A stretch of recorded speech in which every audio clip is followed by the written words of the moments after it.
ஜனவரி 21 புதன்கிழமை. என் இருதயத்தில் என் முழு இருதயத்தோடும் உம்மை தேடுகிறேன். என்னை உமது கற்பனைகளை விட்டு வழி தப்ப விடாதேயும். நான் உமக்கு விரோதமாய் பாவம் செய்யாதபடிக்கு உமது வாக்கை என் இருதயத்தில் வைத்து வைத்தேன். சங்கீதம் 119 10-11. கர்த்தருடைய வார்த்தைகளை எப்போதும் நம் இருதயத்தில் நிறுத்தி வைப்பதுடன் வாழ்க்கையில் அவற்றை செயல்படுத்தவும் வேண்டும். அநேகருடைய இருதயத்தில் கசப்புகளும் வைராக்கியங்களும் குடியிருக்கின்றன.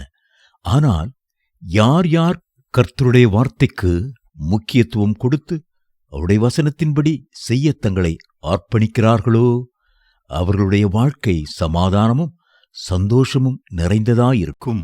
இன்றைக்கான தலைப்பு வசனம் 119 சங்கீதத்தில் இடம்பெற்றுள்ளது. வேதத்தில் உள்ள எல்லா அதிகாரங்களிலும் 119 சங்கீதமே அதிகமான வசனங்களை உள்ளடக்கியதா. ஒவ்வொரு வசனமும் வேதத்தின் முக்கியத்துவத்தை வெளிப்படுத்துகிறது.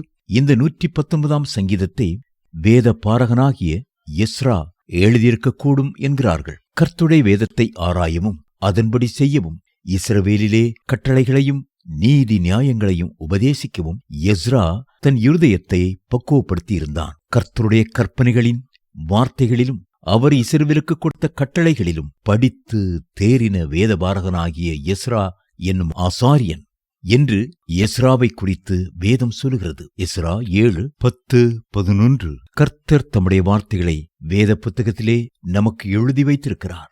இது மனு குலத்திற்கு கொடுக்கப்பட்ட மாபெரும் ஈவாகும்.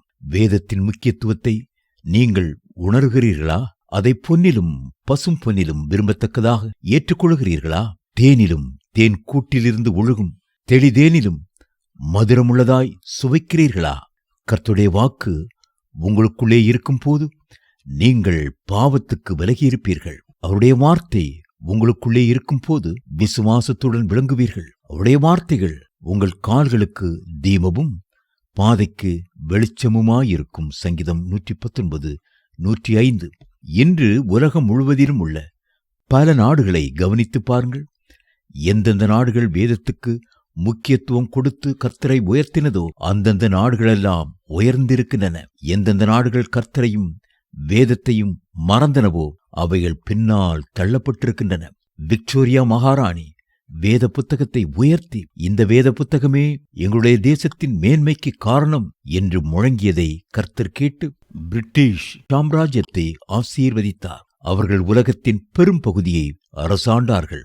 தேவ பிள்ளைகளே, வேதத்திற்கு முக்கியத்துவம் கொடுத்து மேன்மை அடைவீர்களாக. கர்த்தருடைய வேதத்தின்படி நடக்கிற உத்தம மார்க்கத்தார் பாக்கியவான்கள். அவருடைய சாட்சிகளை கைக்கொண்டு அவரை முழு இருதயத்தோடும் தேடுகிறவர்கள் பாக்கியவான்கள். அவர்கள் அநியாயம் செய்வதில்லை, அவருடைய வழிகளில் நடக்கிறார்கள். சங்கீதம் 119:1-3 வரை.